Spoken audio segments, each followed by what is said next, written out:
A sticky electronic shift lever in your Jeep Grand Cherokee is usually caused by spilled coffee or dirt. This debris gums up the internal mechanisms and makes shifting feel stiff or unresponsive. You do not need to replace the entire shifter assembly right away. Most of the time, a simple cleaning process will restore smooth operation and save you a lot of money. Get a can of quick-drying electronic contact cleaner. This spray is safe for the sensitive electrical components inside the shifter housing and evaporates quickly without leaving any sticky residue behind. Park on a flat surface and engage the emergency brake. Turn the engine off but leave the accessory power on so you can easily move the shifter out of the park position.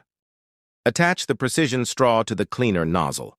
Spray the fluid directly down into the gaps around the shift lever to break down the grime trapped underneath the plastic bezel.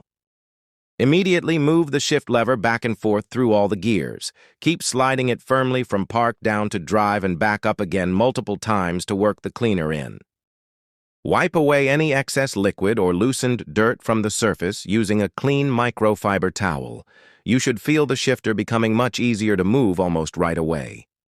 Turn the vehicle off entirely once it moves freely. Let the center console dry completely for a few minutes. Avoid resting open drinks directly above the shifter to prevent future issues.